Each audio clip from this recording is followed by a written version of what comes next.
Mesdames et messieurs, bienvenue dans cette édition du journal universitaire. Les caucus de députés nationaux du Kasaï ont été reçus en audience par la ministre de l'Enseignement supérieur et universitaire, la professeure Marie-Thérèse Sombo. Il était question de lui présenter le mot qui range les institutions universitaires de cette partie de la République démocratique du Congo qui sont en retard par rapport à d'autres provinces. L'Université technologique Bel Campus a également procédé à la double cérémonie de collation de grades et clôture de l'année académique 2023-2024. C'était le week-end dernier dans la grande salle Agora de l'UTBC. Reportage de Nisha Kalunga. Une joie collective a régné dans la salle Agora de l'Université technologique Bel Campus où a été organisée la double cérémonie de collation des grades et clôture de l'année académique 2023-2024. À cette occasion, 240 lauréats des différentes facultés qu'organise l'UTBC ont été lancés sur les marchés d'emploi dans le système LMD. Après l'allocution du recteur de l'UTBC, le professeur Jacques Sabiti Kisea, le secrétaire général académique, a, dans son rapport académique, souligné que cette année académique achevée en séjour a connu un aboutissement heureux grâce à la bravoure des enseignants qui ont donné une formation de qualité à ces futurs cadres de la RDC sous la clairvoyance du président du conseil d'administration et l'assiduité des étudiants. L'heure était à la proclamation des résultats par les différents doyens de faculté, puis la collation des grades académiques par le recteur de l'UTBC et la remise des spécimens aux lauréats par le PCA de l'UTBC. Ici de noter que l'Université technologique Bel Campus est la meilleure université qui forme des intellectuels pétris de valeurs incontestables pour contribuer à la transformation qualitative de la société congolaise. Ça a été une année d'intense activité académique et scientifique pour l'Université technologique Bel Campus, ainsi qu'une activité culturelle très intense aussi. La raison pour laquelle le comité de gestion et moi-même, avec toutes les autorités académiques, tout le corps scientifique et académique de l'université, nous sommes très fiers de la bonne conclusion de cette année académique qui s'achève. Ce que nous voudrions pour l'avenir, c'est que le nombre de ces étudiants très brillants augmente et cela ne fera que confirmer la qualité de l'enseignement que l'Université technologique Bel Campus donne à ses étudiants. Notons que cette cérémonie a ouvert la voie des inscriptions pour l'année académique 2024-2025.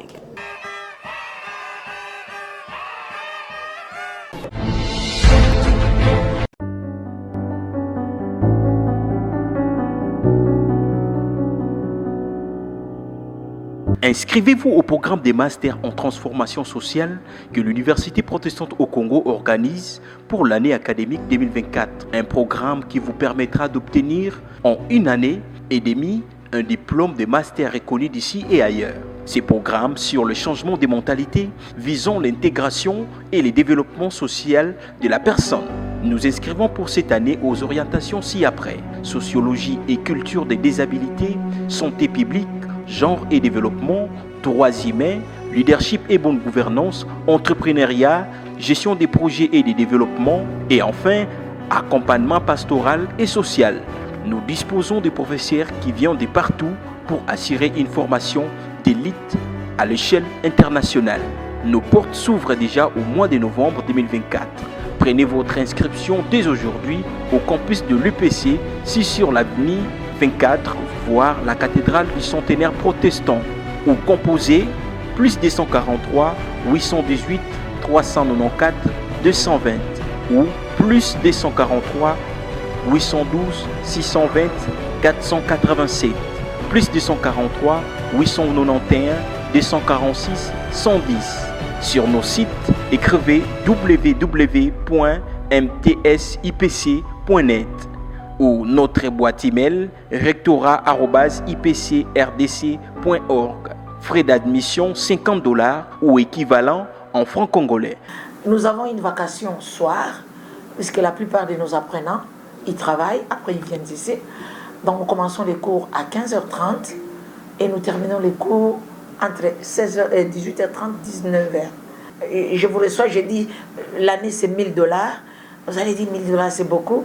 Mais nous avons fait un système ici pour aider tous nos apprenants quand ils viennent. Nous avons pris des précautions.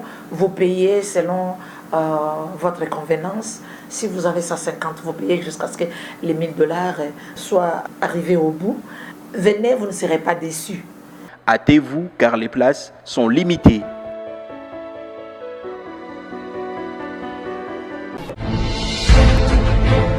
Les étudiants de la 3e année de licence, master et doctorat en entrepreneuriat et gestion de petites et moyennes entreprises de la Haute École de commerce de Kinshasa ont sous la houlette du professeur Edson Nyansaba, directeur général de cet établissement, a visité le mercredi dernier les centres de recherche agriculture base Maluku dans le cadre de la pratique professionnelle axe sur la réalisation de projets titorés. Magloire Landou pour le reportage.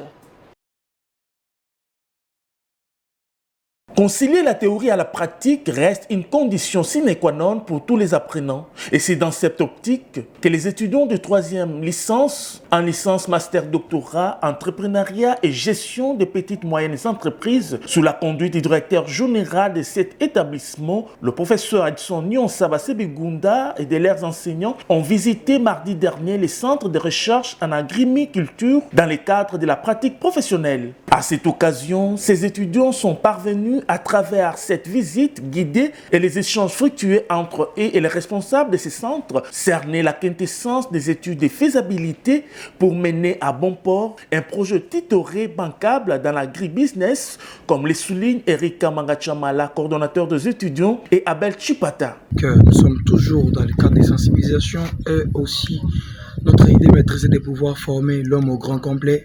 On s'est décidé aujourd'hui, la coordination des étudiants en collaboration avec le comité de gestion que dirige le professeur Dr M. Edson Nyansaba. Nous sommes venus dans le cadre de visites pour pouvoir quand même visiter notre centre financier d'agriculture. On s'est dit qu'on ne peut pas tout simplement se limiter au niveau de la théorie, on devait aussi entrer au niveau aussi de la pratique. Et dans cette hypothèse-là que nous avons consenti qu'ensemble, on peut quand même venir faire une visite. Le marché congolais est encore inexploité. Il y a beaucoup d'opportunités du côté agricole. Nous avons eu à découvrir des nouvelles expériences par rapport aux plantes, au greffage et à tout ce qui va comme innovation du côté agriculture. Et du côté élevage également, nous avons eu à comprendre ces marchés et ces opportunités que nous pouvons exploiter encore. Nous avons pu concilier la théorie et la pratique, d'autant plus qu'il y a peut-être le cours des climats des affaires qu'on a eu à étudier, mais par là, nous sommes en train de palper maintenant la réalité, de comprendre comment le marché congolais évolue et quels sont les défis à relever. Ici est de noter que ces genres de visites sont capitales pour permettre aux étudiants d'être compétents sur le plan professionnel, suivant les exigences du système LMD.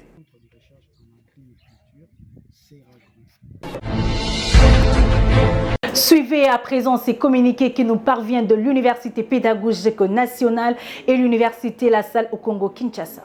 L'Université pédagogique nationale IPN en sigle porte à la connaissance du public qu'elle procède aux inscriptions pour l'année académique 2024-2025 dans les domaines ci-après: sciences et technologies, sciences économiques et de gestion, sciences agronomiques, sciences de l'homme et de la société, sciences de la santé, sciences sociales, administratives et politiques, médecine vétérinaire, lettres, langues et arts, sciences psychologiques et sciences de l'éducation, pédagogique et didactique des disciplines, sciences juridiques. Pour tout contact, voir le service des guidances au numéro plus 243 99 84 16 229 plus 243 81 23 57 228. Fait à Kinshasa, le secrétaire général académique Loaka Djonga Jean, professeur ordinaire. L'université La Salle au Congo-Kinshasa, de Frères des écoles chrétiennes, inscrit les étudiants pour l'année académique 2024-2025 dans les facultés suivantes: sciences de la santé, médecine humaine, sciences agronomiques et environnement, sciences de l'information et de la communication, sciences informatiques, hôtellerie et tourisme, sciences économiques de gestion et des affaires et le droit. Adresse 1 bis, avenue Mbenseke, entrée Ma Compagne, commune de Kitambo. Contact plus 243 81 58 34 693 85 39 92 019 99 99 10 108 99 99 92 883. Cordial bienvenue à tous. Changeons de chapitre pour parler à présent de l'ouverture de l'atelier national de réflexion et plaidoyer pour booster le programme de la localisation vers la promotion de systèmes immunitaires inclusifs et dirigé par la population locale de la République démocratique du Congo. Cette activité a eu lieu le mercredi à Béatrice Hôtel Valangolu pour le reportage. Je déclare ouvert l'atelier sur la localisation de l'aide et vous en remercie. C'est le secrétaire général du ministère des Affaires sociales, Action humanitaire et Solidarité nationale de la RDC qui a lancé ce mercredi à Béatrice Hôtel l'atelier portant sur la campagne de la localisation de l'aide humanitaire dénommée la promotion du leadership humanitaire local 2024. Une initiative de la Charte pour le changement avec l'appui de la structure Trocaire. L'activité d'aujourd'hui est très importante dans la mesure où elle veut nous amener vers une feuille de route pour l'amélioration de la réponse humanitaire. Notre pays connaît de plus en plus de catastrophes, de situations d'urgence. Il faut que les acteurs nationaux puissent répondre et avoir les capacités. Alors, comme c'est une nouvelle initiative, régulièrement, les acteurs doivent se mettre ensemble pour trouver des voies et moyens d'améliorer leurs prestations. Donc pour nous, ce n'est pas un atelier de trop, c'est un atelier d'apprentissage dans l'optique d'améliorer les pratiques qui se font sur le terrain. Bien avant, le mot de bienvenue a été prononcé par les représentants des Trocaires qui a demandé à tous les participants de passer des bons moments. Ça en est suivi de la définition de la localisation pour la RDC par M. Joseph et la présentation des engagements de la Charte pour le changement exposée par Meshak Nakanyengwe, point focal du groupe de travail pour le changement de la RDC et directeur exécutif de l'Union pour la promotion, protection, la défense des droits humains et l'environnement. Le réseau de la Charte pour le changement, qui est C4C CIF aussi, réunit les signataires de la Charte et les endosseurs de la Charte. Et les 8 engagements de la Charte pour le changement ont pour objectif d'améliorer la qualité de l'aide que nous apportons, nous acteurs humanitaires, aux bénéficiaires nécessitant de l'aide. D'une manière brève, pendant ces 2 jours, on va se focaliser sur les défis de la localisation de l'aide humanitaire. Débuté ce mercredi 2, cet atelier sera clôturé ce jeudi 3 octobre 2024 à Béatrice Hôtel à Kinshasa avec la participation de plusieurs partenaires de l'aide humanitaire.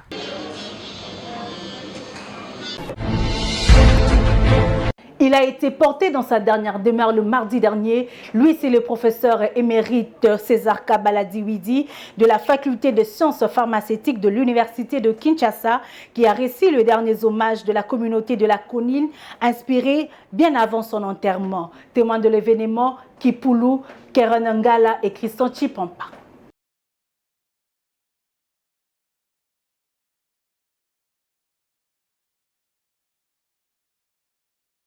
C'est une procession d'adieu qui mène un corps inerte de celui qui fut membre effectif du corps professoral de l'université de Kinshasa, direction la faculté des sciences pharmaceutiques qui a vu défiler en son sein et pendant de longues années, le défunt professeur César Kabala Diouidi. Tristesse et émotion pouvaient se lire sur les visages de l'assistance. Le professeur Bruno Lapika Dimampou, secrétaire général administratif, représentant le recteur de l'université de Kinshasa, a rappelé quelques qualités de l'illustre disparu, notamment un homme de paix, de joie, serviable, amoureux du travail et de la tranquillité. Sur le plan scientifique, le regretté était considéré comme un héros dans l'ombre, héros de la pensée pharmaceutique. Né le 7 avril 1944 à Mbembe dans la province du Congo central, après de brillantes études primaires et secondaires en biochimie en 1966,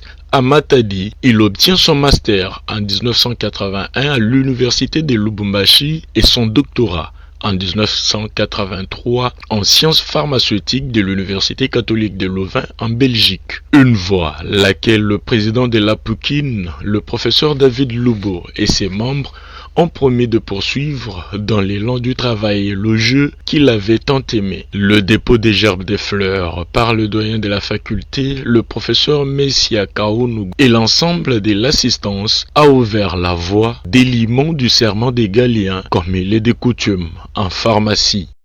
Président du Conseil national de l'ordre des pharmaciens, en vertu du pouvoir qui m'a été conféré et conformément aux dispositions de règlement intérieur de notre corporation, je procède en ces jours du mardi 1er octobre au déliement du serment de notre regretté maître, professeur Kabala Diouidi César, pharmacien inscrit au tableau de l'ordre de pharmaciens au numéro CNOP 0077/70.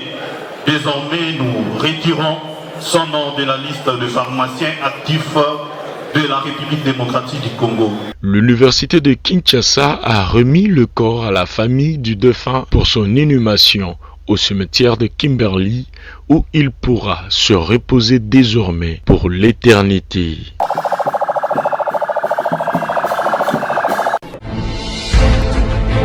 La route de Kalembelembe, située dans la commune de Lingwala, se trouve dans un état de délabrement très avancé depuis un certain temps. L'impraticabilité de cette route inquiète les habitants de ces coins, les conducteurs de véhicules et les étudiants de l'INTS. Suivez ce reportage d'Ovid Ngalo. Cette route de l'avenue Kalembelembe, référence rond-point Willery, située dans la commune de Lingwala, est dans un état de délabrement très avancé et empêche les habitants de cette commune en général, les étudiants de l'Institut national de travail social et les patients de l'hôpital de référence de Kalembelembe en particulier, de se livrer à leurs occupations habituelles. Chaque jour, les usagers de cette contrée vivent un calvaire suite au mauvais état de l'avenue Kalembelembe. Les problèmes qui se posent ici, ce sont ces caniveaux anciennement construits qui n'ont plus la capacité de supporter tous les eaux venant des beaux vents. Toutes les eaux qui viennent des beaux vents trouvent station ici. Et il faut donc envisager à allonger ces caniveaux allant d'ici jusqu'à Willery en essayant d'agrandir également les dimensions de ces caniveaux. Si ces travaux sont réalisés, la situation va s'améliorer. Hormis ces caniveaux, il faut également étudier la possibilité de doubler ces caniveaux. Il s'y est dénoté que la population de la commune de Lingwala fait appel au gouvernement de bien vouloir prendre des mesures adéquates pour rendre cette route praticable.